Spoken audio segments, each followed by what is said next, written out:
музее происходят серьезные тектонические, я бы сказал, даже сдвиги, потому что, ну, во-первых, мы встречаем этот год тем, что в 2012 году мы фактически закончили передвижку нашей огромной фондовой коллекции.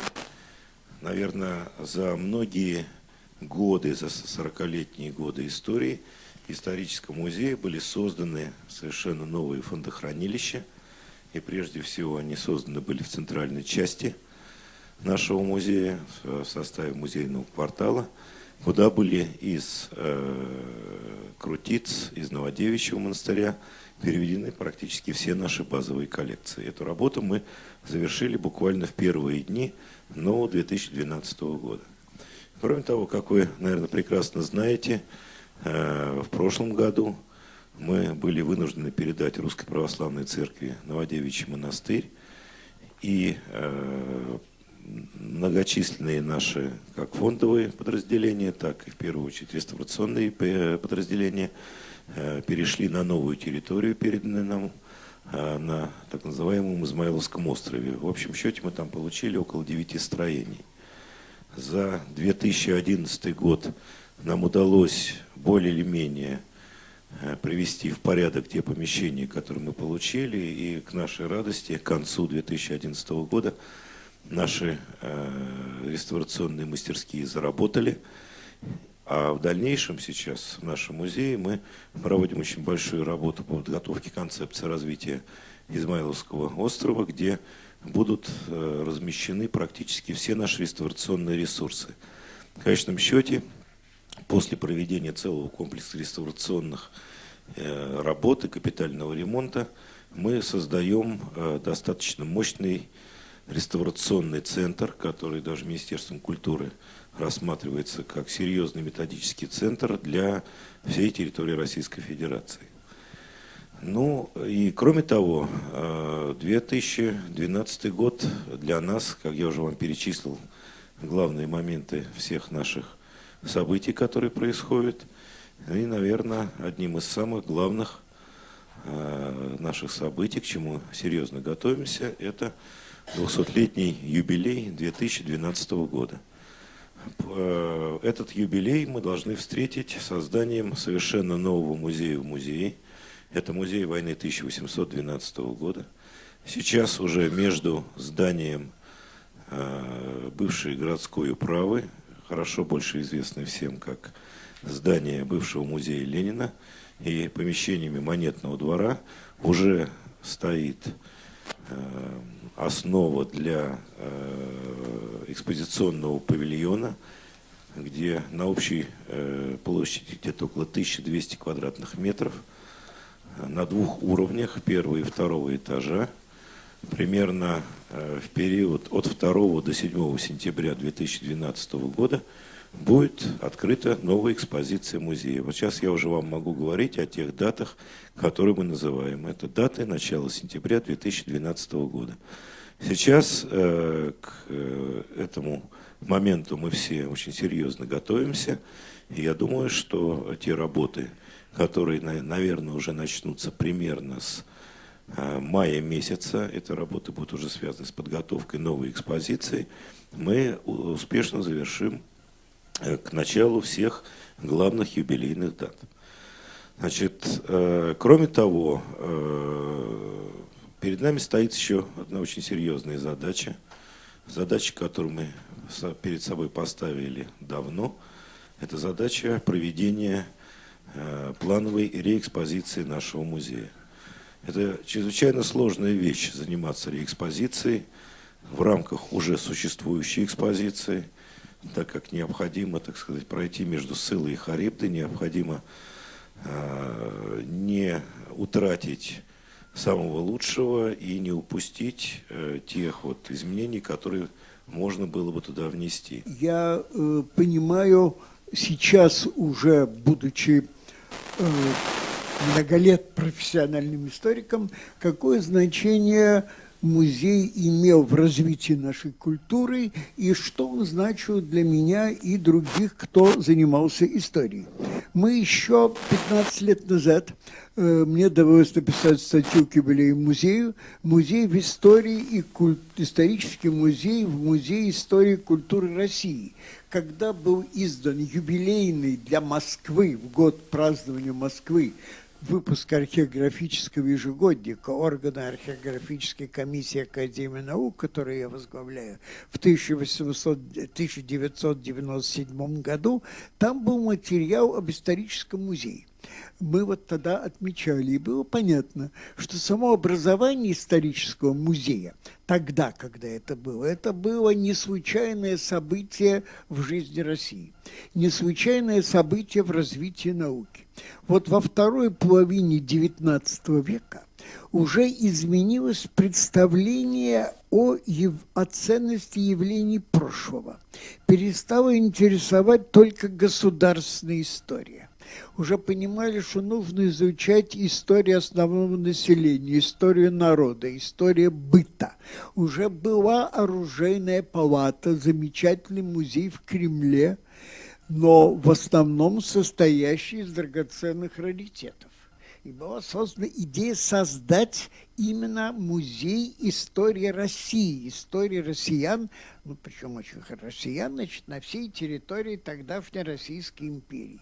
Инициатором были крупнейшие историки.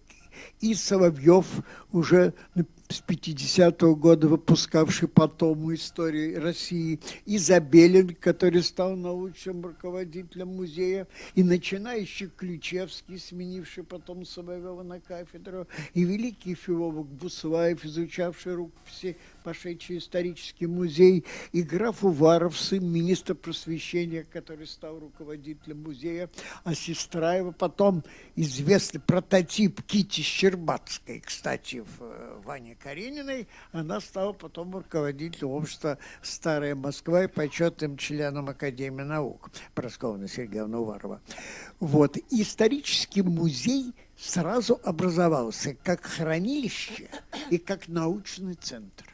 Роль его была и тогда не случайна. Это же было связано с годовщиной, с юбилеем Петра. Петр Великий основал Петербург. Но юбилей Петра праздновали в Москве. Ведь задуман-то был Петр в Москве. И как бы ни относились к нынешнему памятнику Церетели, но памятник Петру в Москве необходим. Это здесь, собственно, создан был образ Петербурга в воображении Петра. И тогда были выставки замечательные.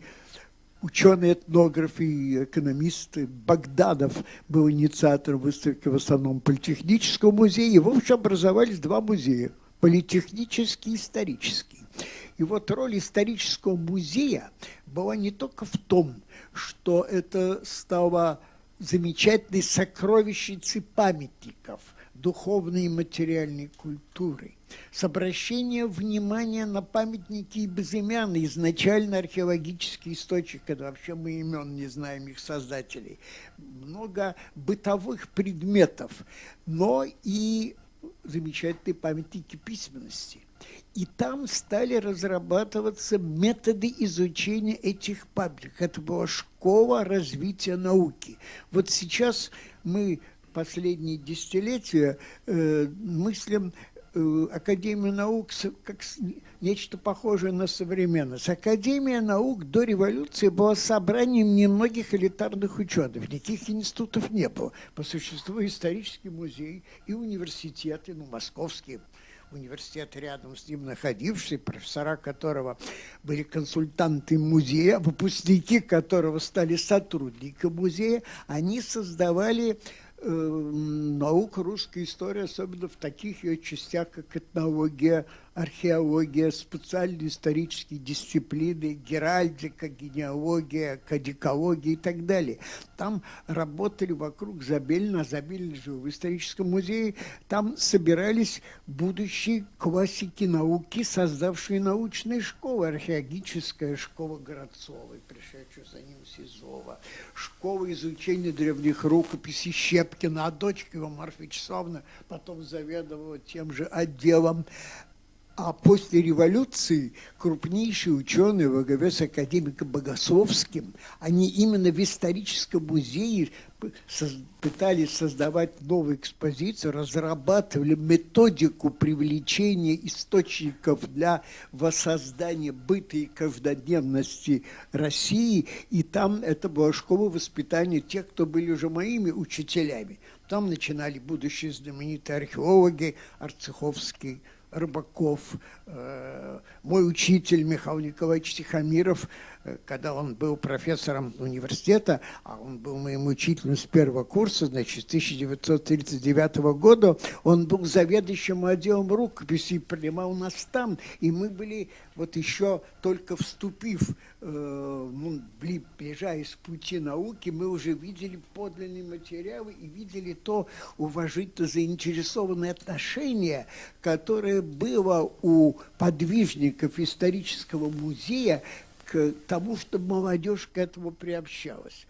Очень большую роль на кафедре в университете играл профессор Рубинштейн, который был заместителем директора исторического музея и привлекал к изучению источников уже 17, 18, 19 веков. Экскурсии в музей были обязательны. Даже во время войны, поскольку музей не сразу не все эвакуировалось, профессор историко-архивного института Смирнов проводил там экскурсии первокурсников, потому что благодаря музею приобщались к пониманию реальности истории. Сейчас роль музея еще более возрастает. Потому что, казалось бы, огромное развитие литературы.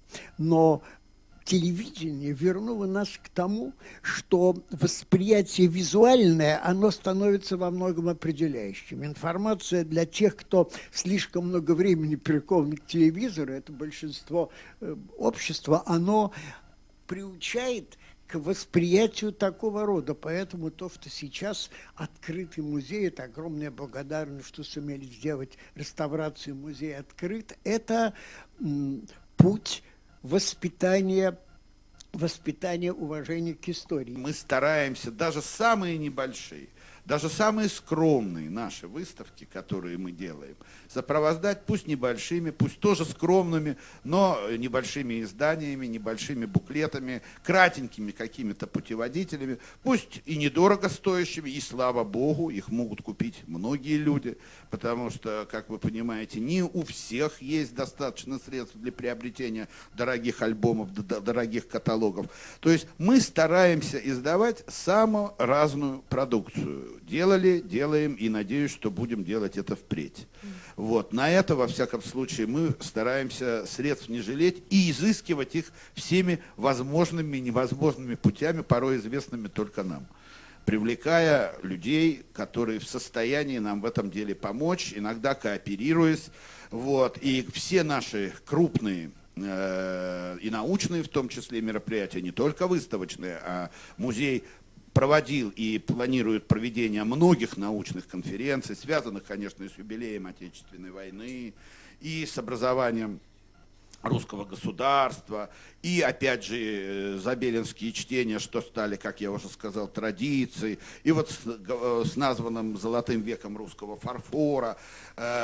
Добавлю к этому еще один немаловажный юбилей, вот, для нас, в частности. Это 180-летие человека, в этом году как раз исполняется, строившего здание нашего музея, Владимира Осиповича Шервуда, которому мы также собираемся в этом году посвятить совместно с Институтом истории и теории искусства совместную конференцию. Все подобного рода научные форумы, конференции мы стараемся сопровождать сборниками статей, потому что конференция проходит, доклады быстро забываются, выветриваются из головы, и какой-то материал, исходный материал должен обязательно, научный материал, наработки должен обязательно от таких конференций оставаться, потому что подобного рода материал, безусловно, в научном мире бывает очень востребован.